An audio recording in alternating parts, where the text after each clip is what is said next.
Hey, welcome Hi. to NewsBlast. I am Gary. I'm Erica. You are. I am. Should we just get into it? Yeah. There's a lot happening in the world today. There's a lot going on, especially over at Guess.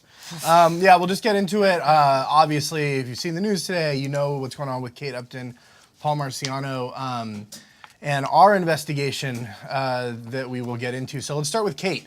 Yesterday, out of the blue, Kate Upton put on social media an accusation against Paul Marciano, and specifically, she said, quote, "It's disappointing that such an iconic women's brand, Guess, is still empowering Paul Marciano as their creative director, #MeToo." She also said he shouldn't be allowed to use his power in the industry to sexually and emotionally harass women.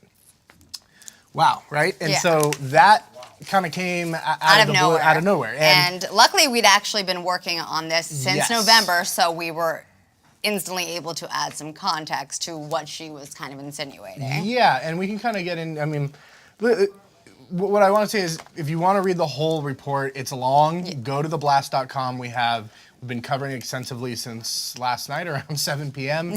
But basically, in November, we were contacted by multiple people, actually, and it turned out being one main person that did not want to use her name. We referred to her as Jane Doe.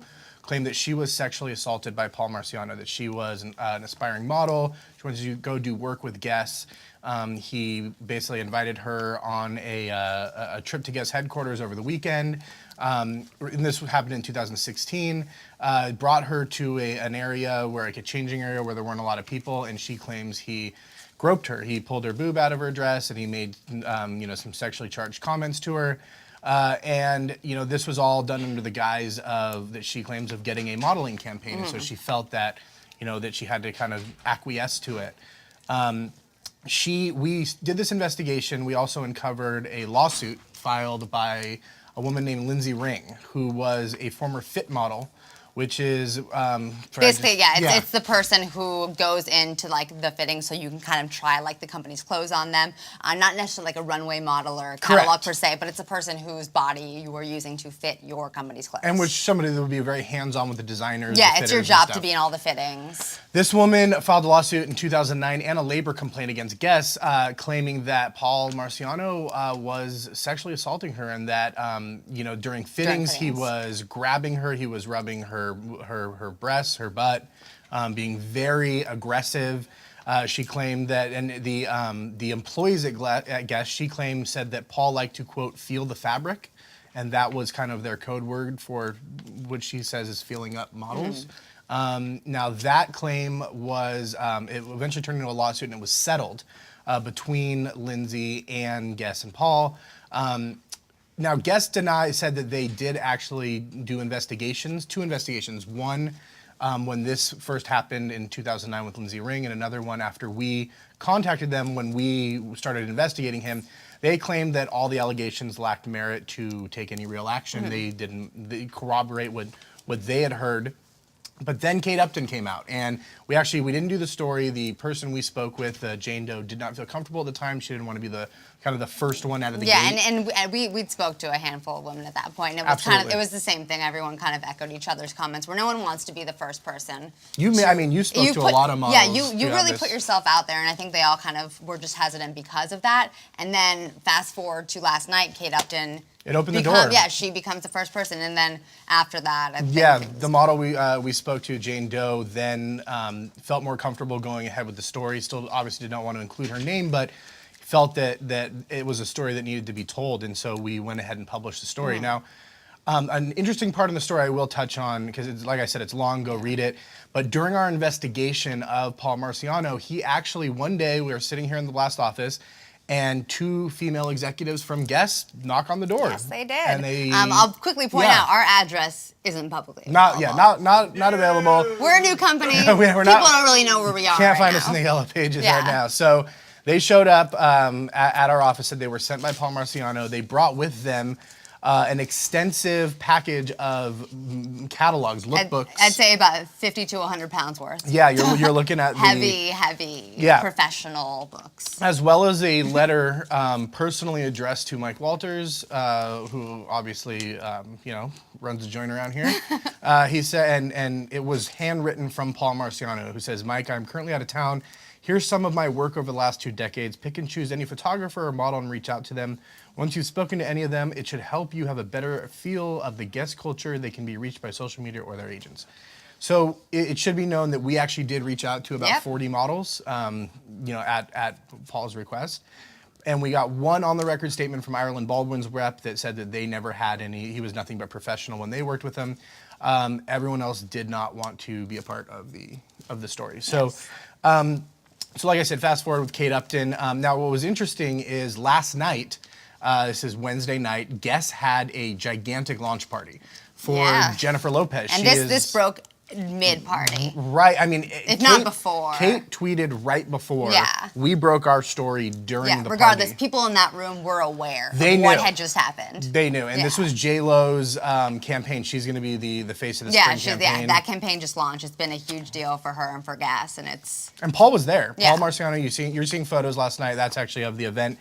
So we're told that it was very uncomfortable because everybody knew, our story that we had posted at the time, obviously the tweet from and accusations from Kate Upton, and there was a lot of whispering going around, and one of the sources I spoke with said it was very surreal that all this was going on, and then you'd look over and Paul Marciano was there, with models and kind of in the It's an uncomfortable thing to be scene. Celebrating a man who minutes before has just been accused of sexual and it's you have to say, in this environment, and we've talked about this before, everybody is entitled to their side of the story, and Paul Marciano as well is entitled to his side of things.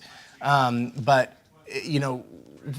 for Kate Upton to come out and make these accusations, she didn't have to do that. Something must, and I know she's just alluding to what had happened. She hasn't revealed the whole story yet, but clearly she's very upset. And she actually doubled down Thursday morning. Yeah, she fully intends on telling the story. Because I'm assuming there's more to this than a simple tweet. I'm assuming there's a very in-depth, emotional story. Yeah, and listen, and some people are kind of saying that, Kate shouldn't have just alluded that, there's some allegation and not expand on it. But, I think we've seen in this day and age right now that, you can't force a victim to share their entire story when you feel it's convenient for you.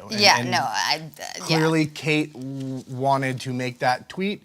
Did she strategize it right before the guest party? Probably. Yeah. I mean, she probably wanted it to be seen. She probably wanted it to be impactful. But she has a plan. She has. Yeah, and she is more than welcome to do it on her own time. Yeah. I don't know why there's people doing that, but that is a common thing I've seen. Why now? Why only a little bit? Yeah. It's sad. By the way, it sounds like she's about to tell her very soon. Yeah. And I don't think this isn't something where it's like Kate Upton's looking for money. I got to imagine. Kate Upton's very wealthy. She's very successful as a model. On her own, she is a superstar, very wealthy. She is married to a very wealthy baseball player, Justin Verlander. This seems like, for her to jump in there, she really feels passionate about this. And so, and we also should say Paul Marciano has personally responded to Kate Upton in an interview today he gave to another media outlet. Where he kind of victim shamed her. I wouldn't even say kind of. He blatantly victim shamed her. His logic for why this isn't accurate, for why what she's saying isn't accurate, it was entirely based on her looks. Wouldn't you say? He said that. I want to find the exact wording he used. Well, basically, he said that he claims also that Guess does not work with her anymore. That apparently they dropped her after some bad shoots, and he's claiming that she's being vindictive because after she became very famous, there was some campaigns she had and a couple shoots where she showed up looking tired. Looking terrible. Looking terrible was the quote, and he blamed it allegedly on staying out late and looking very tired. And he says that she is, bitter basically because of not being with Guess anymore. I don't know. I can scream about that for days, but I mean, I know it's bad, but that is the stance he took. Yeah. For some reason, everyone's entitled to their own opinion. Yes. I mean, regardless of who's in the right, who's in the wrong, everyone should have their fair say said. I got to imagine. But to say this of all the things you could say, it's not. Yeah, I mean, and listen, it is a wild position to take. Yeah, he also said that if she's really upset, she should either contact the police or take him to court. Which, listen, we haven't talked to Kate, but you never know. I mean, and also I wouldn't poke the bear, Right. Don't invite that in. So he's just opened himself to. I can't imagine Guess really appreciated that. I mean, this sounds like he did this on his own. He did this interview. Yeah. So we'll see what happens. Now, as of now, he does remain the creative director at Guess. But I mean, as we've seen in the last few months, these things can change. You never know. I mean, listen, it's changing by the minute. Any minute. And we also should say, to be fair on both sides, we and whether it's ironic or whatever it is, what it is, but we just posted a story on theblast.com that Paul actually spoke at an event that Guess put on for Denim Day. Which basically Denim Day. They're kind of in conjunction with this organization called Peace Over Violence. Basically, Denim Day started in Italy decades ago.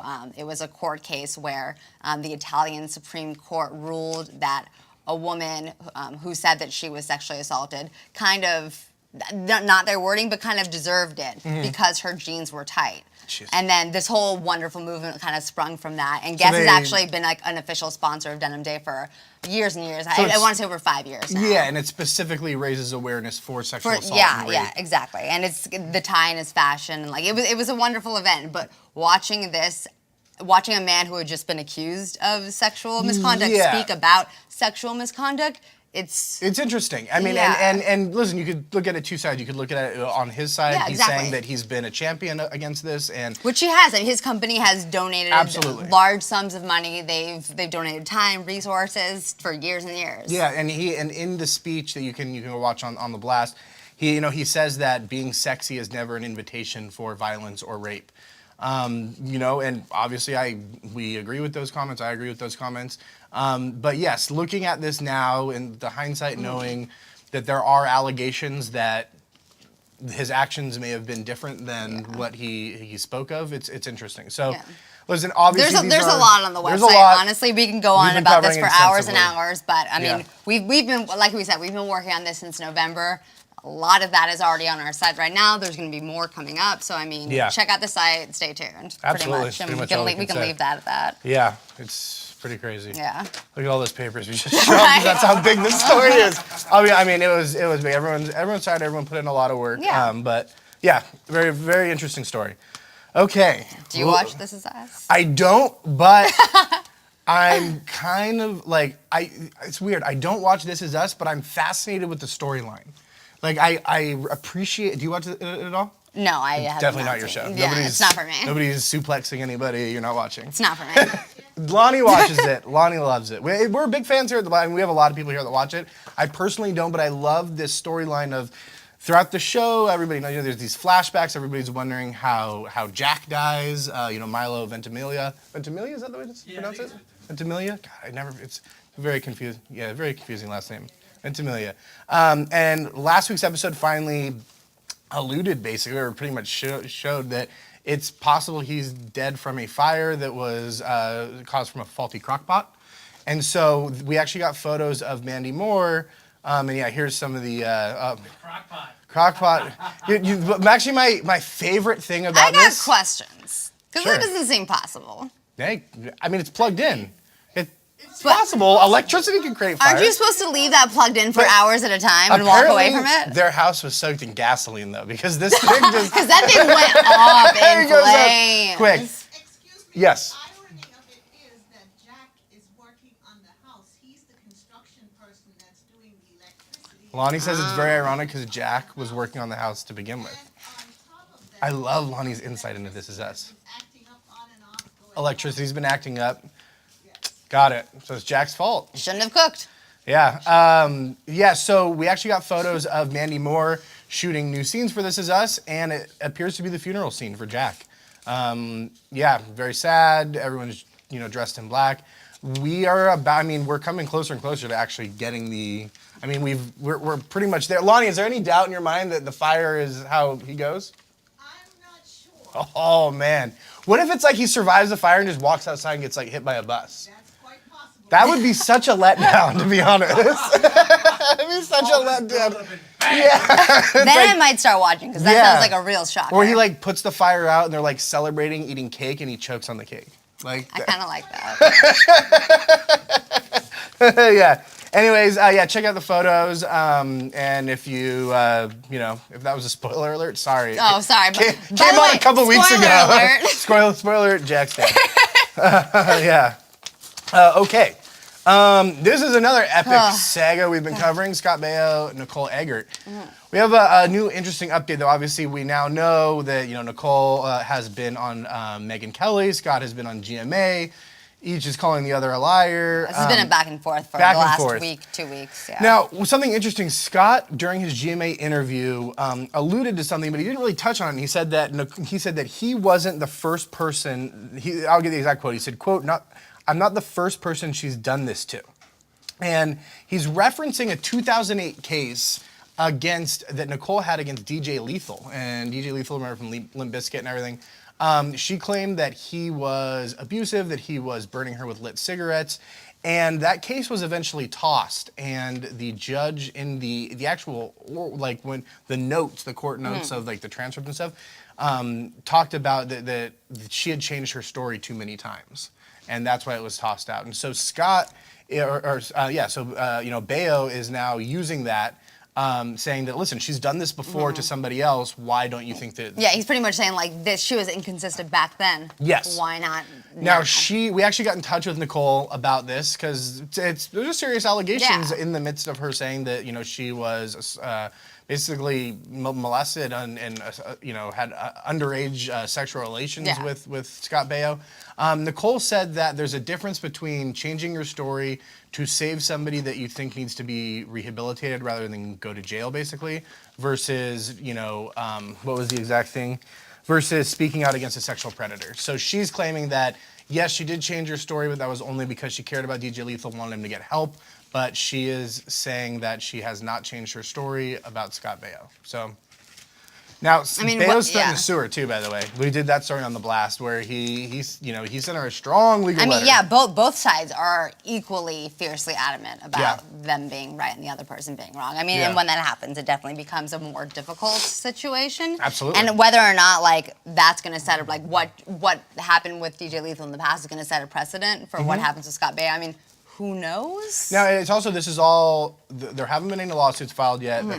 This is not a criminal case as of now. There's been no police reports filed. It happened, decades ago? I don't know. Lonnie, in LA, is the statute of limitations, is there on statutory rape? Is there a statute of limitations? Do you know offhand? Not on statutory rape. So statutory. Actually, let me take that back. Yeah. Statutory rape, if it occurred after the law got updated, but if it was before the law got updated to make it no statute of limitations, then yes, there would be. Got it. So if it happened back in the late 80s, early 90s, That might have expired. it may have expired. So so depending on the time frame, which I think is what the crux of this whole argument is between Baio and Eggert, she may have the opportunity to file a police report if she chooses to. But we'll keep you updated with this, and especially if Scott takes any legal action. These new, I agree with him that it's an interesting thing to look at, that especially if she's been publicly kind of reprimanded before. But once again, Nicole has her side of the story, and if she and what's interesting with this, and I think it's because it's not alleging that he was obviously underage sex is abuse and shouldn't happen, but she's saying that it's just a time frame, whether she was 18 or 17. Because that makes all the difference in the world. Yeah, they're both admitting that they did have sex. They're just saying, and it sounds like consensual sex between the two. Yeah, but it was just regardless of his consensual, not that if 1 you're year. At the age, it doesn't matter. No. Yeah. That's it. Don't do Yeah. it. That's it. Yeah. Okay. We can end on a little thing today. note. Gosh, yeah, I know. There's some heavy. It's been a heavy news. day. It has been a heavy week. And there's a lot of coverage, and I wish we could give it all the time it deserves. Yeah. But honestly, I really recommend you guys check out all of the coverage on our site because there's a lot. Well, there's no better way to end a big news day and talking about big hair, Hey. big stars. Because today is National Texas Day.